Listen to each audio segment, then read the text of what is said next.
Colours ಕನ್ನಡದಲ್ಲಿ ಪ್ರಸಾರವಾಗ್ತಾ ಇರುವ ಭಾಗ್ಯಲಕ್ಷ್ಮಿ ಧಾರಾವಾಹಿ ನಾನಾ ತಿರುವುಗಳ ಮೂಲಕ ರೋಚಕ ಸೃಷ್ಟಿಸಿದೆ. ಸದ್ಯ ಭಾಗ್ಯ ತಂಗಿ ಪೂಜಾ ಹಾಗೂ ಕಿಶನ್ ಮದುವೆ ಕಾರ್ಯ ಭರ್ಜರಿಯಿಂದ ಸಾಗ್ತಾ ಇದೆ. ಇದರ ಜೊತೆಗೆ ಆದಿಶ್ವರ್ ಕಾಮತ್ ಹಾಗೂ ಭಾಗ್ಯ ಗಂಡ ತಾಂಡವ್ನ ಭೇಟಿಯಾಗಿದೆ. ಒಂದು ಪ್ರಾಜೆಕ್ಟ್ ವಿಚಾರವಾಗಿ ಇವರಿಬ್ಬರು ಜೊತೆಯಾಗಿದ್ದಾರೆ. ಅತ್ತ ಮೀನಾಕ್ಷಿ ಹಾಗೂ ಕನ್ನಿಕಾ ಈ ಮದುವೆಯನ್ನು ಹೇಗಾದ್ರೂ ಮಾಡಿ ನಿಲ್ಲಿಸಲೇಬೇಕು ಅಂತ ಯೋಚನೆ ಹೆಣೆದಿದ್ದಾರೆ. ಇದರ ಮೊದಲ ಭಾಗವಾಗಿ ಭಾಗ್ಯ ಮನೆಯವರಿಗೆ ತುಲಾಭಾರದ ಶಾಕ್ ನೀಡಿದ್ದಾರೆ. ಪೂಜಾ ಕಿಶನ್ ಮದುವೆಗೆ ಎಲ್ಲರ ಎದುರು ಮೀನಾಕ್ಷಿ ಒಪ್ಪಿಗೆ ಸೂಚಿಸಿದ್ದಾಳೆ. ಆದರೆ ಇದೊಂದು ಪ್ಲಾನ್ ಅಷ್ಟೇ. ಈ ಮದುವೆ ನಿಲ್ಲಿಸಿಯೇ ತೀರ್ತೀನಿ ಅಂತ ಮೀನಾಕ್ಷಿ ಹೇಳಿದ್ದಾಳೆ. ಇದಕ್ಕಾಗಿ ಕನ್ನಿಕಾ ಜೊತೆ ಸೇರಿ ಒಂದೊಂದೇ ಪ್ಲಾನ್ ಹೆಣಿತಿದ್ದಾಳೆ. ಮೊದಲಿಗೆ ಭಾಗ್ಯ ಮನೆಗೆ ಇವರಿಬ್ಬರು ಬಂದು ನಮ್ಮದೊಂದು ಹರಕೆ ಇದೆ, ಕಿಶನ್ನ ತುಲಾಭಾರ ಆಗಬೇಕು, ಇದನ್ನು ಹುಡುಗಿ ಮನೆಯವರೇ ಮಾಡಬೇಕು, ಅಷ್ಟೇ ಅಲ್ಲ ಇದು ಚಿನ್ನದಲ್ಲಿ ಆಗಬೇಕು ಅಂತ ಹೇಳಿದ್ದಾರೆ. ಇದನ್ನ ಕೇಳಿ ಭಾಗ್ಯ ಮನೆಯವರಿಗೆ ಶಾಕ್ ಆಗಿದೆ. ಅಷ್ಟೊಂದು ಚಿನ್ನ ಎಲ್ಲಿಂದ ತರೋದು, ಹೇಗೆ ಹಣ ಗೂಡಿಸೋದು ಅಂತ ಭಾಗ್ಯ ಮನೆಯವರಿಗೆ ಟೆನ್ಷನ್ ಶುರುವಾಗಿದೆ. ಈ ವಿಚಾರ ತಿಳಿದು ಕಿಶನ್ಗೂ ಕೂಡ ಶಾಕ್ ಆಗಿದೆ. ಅತ್ತೆ ಇದೆಲ್ಲ ಬೇಕಂತಲೇ ಮಾಡೋದು ಎಂಬ ಮರ್ಮ ಕಿಶನ್ಗೆ ತಿಳಿದಿದೆ.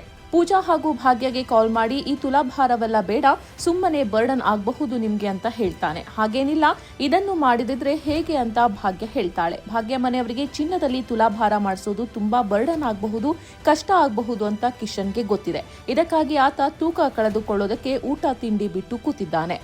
ಮನೆಯವರು ಊಟಕ್ಕೆ ಕರೆದ್ರೂ ಆತ ಬರ್ತಾ ಇಲ್ಲ, ಹಸಿವಿಲ್ಲ ಅಂತ ಹೇಳಿದ್ದಾನೆ. ಆದಿಶ್ವರ್ ಊಟಕ್ಕೆ ಬಾ ಅಂತ ರೂಮ್ಗೆ ಕರೆಯಲು ಬಂದಾಗ ಕಿಶನ್ ವೇಟಿಂಗ್ ಮಷೀನ್ ನಲ್ಲಿ ತನ್ನ ತೂಕ ನೋಡ್ತಾ ಇರ್ತಾನೆ. ಇದು ಆದಿಗೆ ಅನುಮಾನ ಬಂದು ಸುಮ್ಮನೆ ತಿಳಿಯದಂತೆ ಹೋಗ್ತಾನೆ.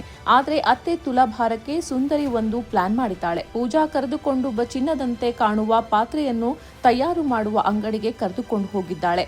ಇಲ್ಲಿ ತುಲಾಭಾರಕ್ಕೆ ಏನೆಲ್ಲ ಬೇಕೋ ಅದನ್ನೆಲ್ಲ ತೆಗೆದುಕೊಳ್ಳೋದಕ್ಕೆ ಮುಂದಾಗಿದ್ದಾಳೆ. ಅತ್ತ ಒಲ್ಲದ ಮನಸ್ಸಿನಿಂದ ಪೂಜಾ ಇದಕ್ಕೆ ಒಪ್ಪಿಗೆ ಸೂಚಿಸಿದ್ದಾಳೆ. ಚಿನ್ನದಂತೆ ಕಾಣುವ ಅದೇ ತೂಕವಿರುವ ಡೂಪ್ಲಿಕೇಟ್ ವಸ್ತುಗಳನ್ನ ಸುಂದರಿ ಆರ್ಡರ್ ಮಾಡಿದ್ದಾಳೆ. ಇದನ್ನು ತಾಂಡವ್ನ ಬಿಸ್ನೆಸ್ ಪ್ಲಾನ್ ಕೇಳಿ ವಾವ್ ಬ್ರಿಲಿಯಂಟ್, ನಿಜವಾಗ್ಲೂ ಈ ಐಡಿಯಾ ತುಂಬಾ ಚೆನ್ನಾಗಿದೆ, ನಾನು ಈ ಪ್ರಾಜೆಕ್ಟ್ ನ ತಗೋತಾ ಇದ್ದೀನಿ ಅಂತ ಆದಿಶ್ವರ್ ಹೇಳಿದ್ದು ಸದ್ಯ ಇವರಿಬ್ಬರು ಬಿಸ್ನೆಸ್ ಪಾರ್ಟ್ನರ್ ಆಗಿದ್ದಾರೆ. ತಾಂಡವ್ನ ಪ್ಲಾನ್ ಮೇಲೆ ಕೋಟಿ ಕೋಟಿ ಇನ್ವೆಸ್ಟ್ ಮಾಡೋದಕ್ಕೆ ಆದಿ ತಯಾರಾಗಿದ್ದಾನೆ. ನಿಮ್ಮ ಫೈಲ್ ಎಲ್ಲ ನನಗೆ ಕೊಡಿ, ಡೀಪ್ ಆಗಿ ಸ್ಟಡಿ ಮಾಡಬೇಕು, ನಿಮ್ಗೆ ರಿಟರ್ನ್ ಕಾಲ್ ಮಾಡ್ತೇನೆ, ತುಂಬಾ ದಿನ ಆದ ನಂತರ ನಿಮ್ಮಂತ ಟ್ಯಾಲೆಂಟ್ ನ ನೋಡ್ತಾ ಇದ್ದೇನೆ ಅಂತ ಆದಿ ಹೇಳಿದ್ದಾನೆ.